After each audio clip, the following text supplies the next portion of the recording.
A merchant and his donkey. One beautiful spring morning, a merchant loaded his donkey with bags of salt to go to the market. In order to sell the salt, the merchant and his donkey were walking along together. They had not walked far when they reached a river on the way. Unfortunately, the donkey slipped and fell into the river. As it scrambled up the bank of the river, it noticed that the bags of salt loaded on his bank had become lighter.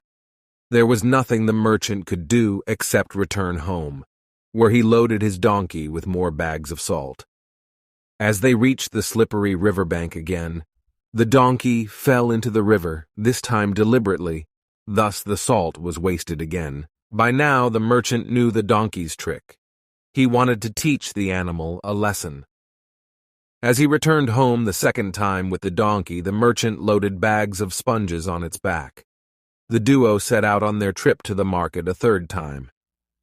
On reaching the river, the donkey very cleverly fell into the water again. But now, instead of the load becoming lighter, it became heavier.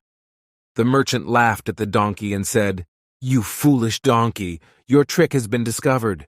You should know that you cannot fool anyone too many times. Change yourself, and not the world." Long ago, people lived happily under the rule of a king. The people of the kingdom were very happy as they led a very prosperous life, with an abundance of wealth and no misfortunes. Once, the king decided to go visiting places of historical importance and pilgrim centers at distant places. He decided to travel by foot to interact with his people. People of distant places were very happy to have a conversation with their king. They were proud that their king had a kind heart. After several weeks of travel, the king returned to the palace. He was quite happy that he had visited many pilgrim centers and witnessed his people leading a prosperous life. However, he had one regret. He had intolerable pain in his feet, as it was his first trip by foot, conveying a long distance. He complained to his minister that the roads weren't comfortable and that they were very stony. He could not tolerate the pain. He said that he was very much worried about the people who had to walk along those roads, as it would be painful for them too.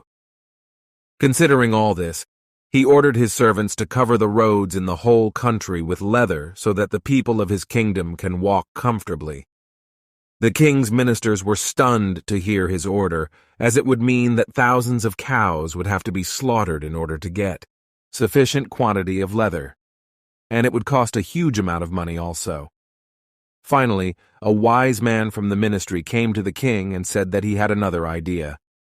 The king asked what the alternative was. The minister said, "Instead of covering the roads with leather, why don't you just have a piece of leather cut in, appropriate shape to cover your feet?" The king was very much surprised by his suggestion and applauded the wisdom of the minister. He ordered a pair of leather shoes for himself and requested all his countrymen also to wear shoes.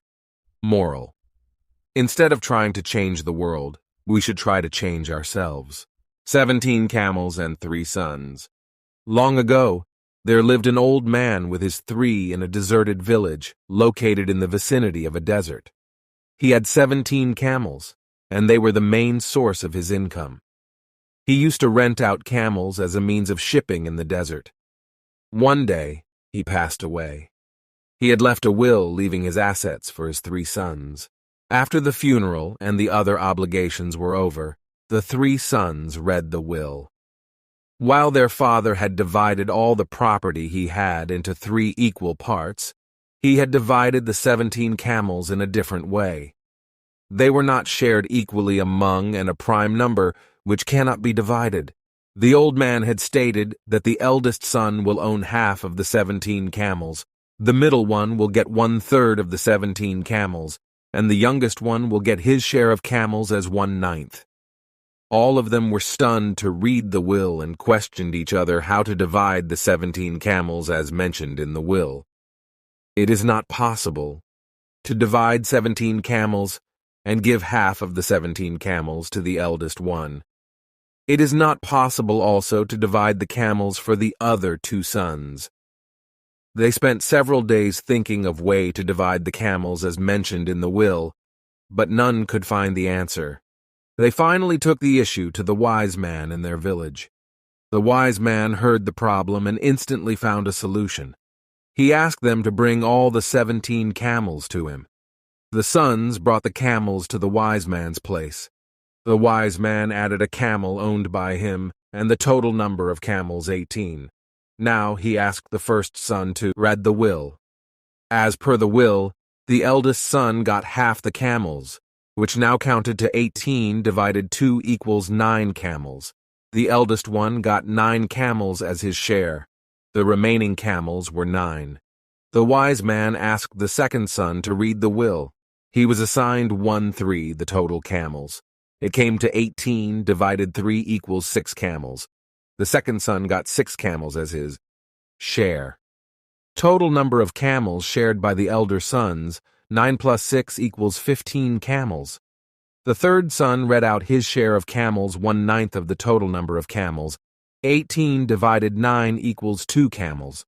The youngest one got 2 camels as his share. Totally, there were 9 plus 6 plus 2 camels shared by the brother, which counted to 17 camels. Now, the 1 camel added by the wise man was taken back. The wise man solved this problem smartly with his intelligence. Intelligence is nothing but finding a common ground to solve an issue. In short, every problem has a solution. Thanks for watching.